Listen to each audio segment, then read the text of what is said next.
Shine ಬೆಳಿಗ್ಗೆನೆ ನಾನಿಲ್ಲಿ ಚಾಯ್ ಇಟ್ಕೊಂಡಿದ್ದೀನಿ ನೋಡ್ರಿ. ಶೈನು ಹಾರ್ಲೆಕ್ಸಾ ಏನು ಬೂಸ್ಟ್. ಸೊ ಅವನಿಗೆ ಬೂಸ್ಟ್ ಇಷ್ಟ, ಸೊ ಹಂಗಾಗಿ ಬೂಸ್ಟ್ ಮಾಡ್ಕೊತಾ ಇದ್ದಾನೆ. ನಾನಿಲ್ಲಿ ದೋಸೆಗೆ ರೆಡಿ ಮಾಡಿದ್ದೀನಿ, ಮತ್ತು ಆಲೂಗಡ್ಡೆ ಪಲ್ಯನೂ ಮಾಡಿದ್ದೀನಿ.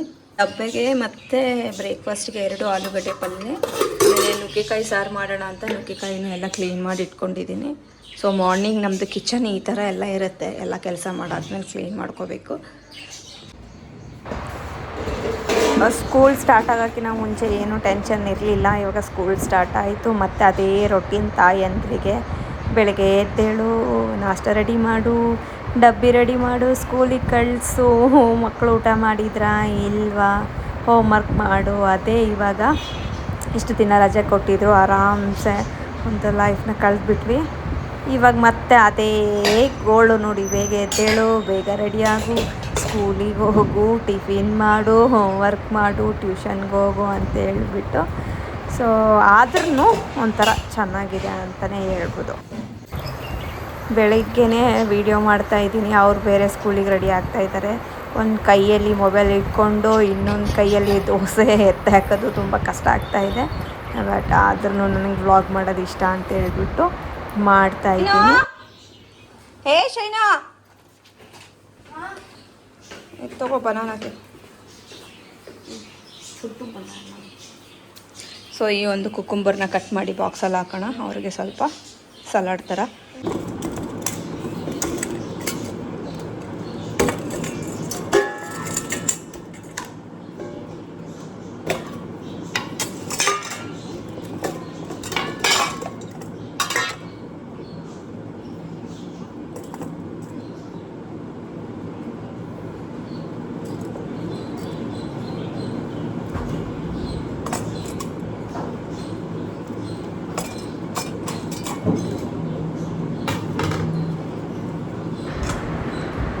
ಚಟ್ನಿ ಏನೂ ಮಾಡಿಲ್ಲ, ಅವ್ರಿಗೆ ಚಟ್ನಿ ಇಷ್ಟ ಇಲ್ಲ ಅಂತ ಹೇಳಿದರು.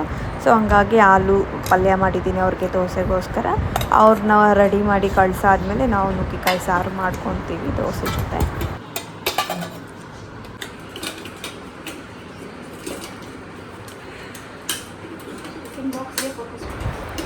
ಸೊ ಆಲ್ರೆಡಿ ಟೈಮ್ ಆಗಿದೆ, ಅದಕ್ಕೆ ನಾನು ಸ್ವಲ್ಪ ಅವಸರ ಮಾಡ್ತಾಯಿದ್ದೀನಿ. ಅವರೇ ಸ್ವಲ್ಪ ವಾಟರ್ ಬಾಟ್ಲೆಲ್ಲ ತುಂಬಿಸ್ಕೊಂಡು ಇಟ್ಕೊಂಡಿದ್ದಾರೆ. ಮತ್ತು ಇವಾಗ ನಾನು ಸ್ವಲ್ಪ ಕುಕ್ಕುಂಬರ್ ಸಹ ಕಟ್ ಮಾಡಿಬಿಟ್ಟು ಇಡ್ತಾಯಿದ್ದೀನಿ. ಅವ್ರು ಲೇಟಾಗಿದೆ ಬೇಡ ಅಂತ ಹೇಳ್ತಾಯಿದ್ರು. ನಾನು ಇರಲಿ ಪರವಾಗಿಲ್ಲ ತಿನ್ನಿರಿ ಅಂತ ಹೇಳ್ಬಿಟ್ಟು ಕಟ್ ಮಾಡಿ ಇಡ್ತಾಯಿದ್ದೀನಿ. ಎಷ್ಟು ಕಷ್ಟ ನೋಡಿರಿ, ಒಂದು ಕೈಯಲ್ಲಿ ಮೊಬೈಲು, ಒಂದು ಕೈಯಲ್ಲಿ ಕೆಲಸ. ನೀವು ಅಂದ್ಕೋಬೋದು ಇದೆಲ್ಲ ಬೇಕಾ ಅಂತ. ಎಸ್ ಬೇಕು, ನನಗೆ ಇಷ್ಟ.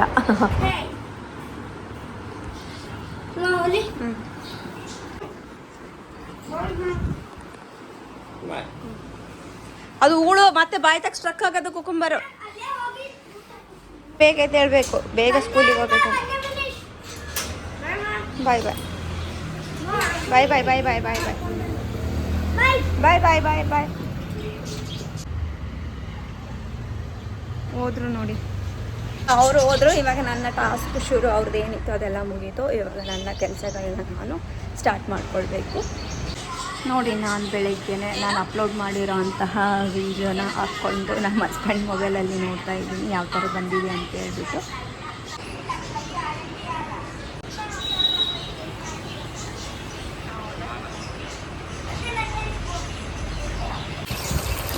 ಅವರು ಸ್ಕೂಲಿಗೆ ಹೋದ್ಮೇಲೆ ನಾನು ಸ್ವಲ್ಪ ಹೊತ್ತು ಕುಂತ್ಕೊಂಡು ಆಲ್ರೆಡಿ ನಾನು ಕುಕ್ಕರಲ್ಲಿ ಬೇಳೆನ ಬೇಯಿಸ್ಕೊಂಡಿದ್ದೆ. ಇವಾಗ ಸಾಂಬಾರು ಮಾಡೋಕ್ಕೋಸ್ಕರ ಈ ಥರ ನಾನು ನುಗ್ಗೆಕಾಯಿನ ಫ್ರೈ ಮಾಡ್ಕೊತಾ ಇದ್ದೀನಿ. ನಾನು ಎಲ್ಲ ಹಾಕಿ ಬೇಯಿಸೋದಿಲ್ಲ, ಬೇಳೆನ ಮಾತ್ರ ಸಪ್ರೇಟ್ ಹಾಕಿ ಬೇಯಿಸ್ಕೊಂಡು ಅದಕ್ಕೆ ಈ ಥರ ಒಗ್ಗರಣೆ ಕೊಟ್ಟು ಸಾಂಬಾರು ಮಾಡ್ತೀನಿ. ಸೂಪರ್ ಆಗಿರುತ್ತೆ, ಚೆನ್ನಾಗಿ ನಾದ್ಕೊಂಡು ಮಾಡಾಕತ್ತಾರ. ಆಂಟಿ ಎಷ್ಟು ವರ್ಷದ ಸರ್ವಿಸ್ ಹೇಳ್ರಿ ನಿಮ್ದು? ರೊಟ್ಟಿ ಚಪಾತಿ 10 ವರ್ಷದ.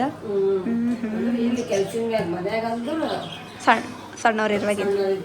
ಓಕೆ, ನಮ್ಮ ಮನೆಗೆ ಬಂದಿಗೆ ಎಷ್ಟು ವರ್ಷ ಆಯ್ತಾ? 7 ವರ್ಷದಿಂದ ಇವರೇ ನಮ್ಮ ಮನೆಯಲ್ಲಿ ಚಪಾತಿ ರೊಟ್ಟಿ ಮಾಡ್ತಾ ಇರೋದ. ಅಂತ ನೋಡಿ ಹೆಂಗೆ ರೊಟ್ಟಿ ತಿರುಗ್ತಾ ಇದ್ದೋ, ಚಿಕ್ಕ ಚಿಕ್ಕ ಚಿಕ್ಕ ಚಿಕ್ಕ ಚಿಕ್ಕ ಅಂತ ಮಾಡಿ. ಈ ಥರ ಬಟ್ಟೆ ಹಾಕ್ಕೊಳ್ರಿ, ರೊಟ್ಟಿ ಸ್ವಲ್ಪ ಸಾಫ್ಟ್ ಆಗಿರ್ತಾವೆ. ಇವತ್ತು ನಮ್ಮ ಮನೆಯಲ್ಲಿ ಬಿಸಿ ಬಿಸಿ ರೊಟ್ಟಿ, ಹೀರೆಕಾಯಿ ಪಲ್ಯ, ನುಗ್ಗೆಕಾಯಿ ಸಾರು ರೆಡಿ ಆಗ್ತಾಯಿದೆ. ರೆಡಿ ಆಗಿದೆ. ಚಪಾತಿ ಆಯ್ತಾ? ರೊಟ್ಟಿ ಚಪಾತಿ ಆಯ್ತು ನೋಡವ. ಆಯ್ತು, ಬಾಯ್ ಬಾಯ್. ಸೊ ನೋಡಿ ರೊಟ್ಟಿ ಎಲ್ಲ ರೆಡಿ ಆಯಿತು ಇವಾಗ. ಸೊ ಈ ಥರ ಅಲ್ಲ ಬೆಳ್ಳುಳ್ಳಿ ಪೇಸ್ಟ್ ಮಾಡಿ ಇಟ್ಕೊತೀವಿ ಒಂದೇ ಸರಿಗೆ ನಾವು. ನೋಡಿ ಮಾಡಿ ಸ್ಟೋರ್ ಮಾಡಿ ಇಟ್ಕೊಂಡ್ರೆ ಯಾವಾಗ ಬೇಕೋ ಅವಾಗ ಬೇಗ ಬೇಗ ಫ್ರೆಶ್ಶಾಗಿ ಹಾಕ್ಬೋದು. ಜಾಸ್ತಿ ಔಟ್ಸೈಡಿಂದ ತರಂಗಿಲ್ಲ. ಸ್ವಲ್ಪ ಸ್ವಲ್ಪ ಕ್ವಾಂಟಿಟಿಯಲ್ಲಿ ಮಿಕ್ಸಿಗೆ ಹಾಕಿಕೊಳ್ಳಬೇಕು. ಇದನ್ನು ಸ್ವಲ್ಪ ಸಣ್ಣದಾಗಿ ಕಟ್ ಮಾಡಿ ಇಟ್ಕೊಂಡಿದ್ದೀನಿ. ಮಿಕ್ಸಿಗೆ ಹಾಕಿ ಸ್ಟೋರ್ ಮಾಡಿ ಇಟ್ಕೊಂಡು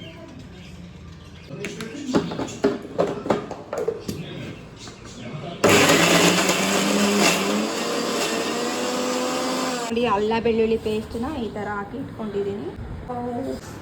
ಈ ಥರ ಹಿಂಗೆ ಇದನ್ನು ಇವಾಗ ಡಬ್ಬಿಯಲ್ಲಿ ಹಾಕಿಟ್ಕೊತೀನಿ. ಯಾವಾಗ ಬೇಕು ಅವಾಗ ಈಸಿಯಾಗಿ ತೊಗೋಬೋದು. ಸ್ವಲ್ಪ ಹೊರಗಡೆಯಿಂದ ತೊಗೊಂಡು ಬರೋದ್ರಿಂದ ಅವ್ರು ಹೆಂಗೆ ಮಾಡಿರ್ತಾರೋ ಏನೋ ಗೊತ್ತಿಲ್ಲ. ನಾವೇ ಮನೇಲಿ ಈ ಥರ ಫ್ರೆಶ್ಶಾಗಿ ಮಾಡಿಟ್ಕೊಂಡು ಯಾವಾಗ ಬೇಕು ಅವಾಗ ಯೂಸ್ ಮಾಡ್ಕೋಬೋದು. ಇದು ಹತ್ರ ನಮಗೆ ಒಂದು 2 ಮಂತ್ಸ್ವರೆಗೂ ಈಸಿಯಾಗಿ ಯೂಸ್ ಮಾಡ್ಕೋಬೋದು. ಈ ಬಾಕ್ಸಲ್ಲಿ ಹಾಕಿ ಇಟ್ಕೊಳ್ತೀನಿ ಇವಾಗ. ನೋಡ್ರಿ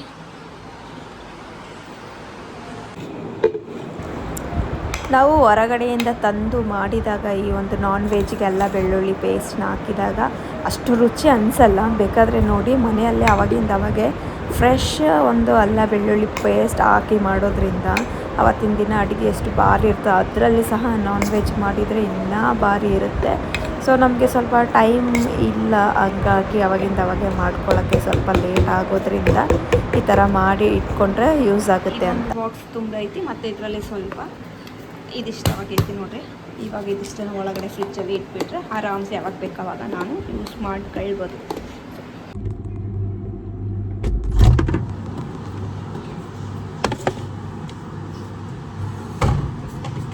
ಆ್ಯಕ್ಚುಲಿ ಊರಿಗೆ ಹೋಗ್ತಾ ಇದ್ದೀವಿ ನಾವು. ಊರಿಗೆ ಹೋಗ್ಬೇಕು ಪ್ಲ್ಯಾನ್ ಇದೆ. ನಾಳೆ ಪ್ಲ್ಯಾನ್ ಇಲ್ಲ, ಕನ್ಫರ್ಮ್ ಆಗೈತೆ. ನಾಳೆ ಊರಿಗೆ ಹೋಗ್ತಾ ಇದ್ದೀವಿ.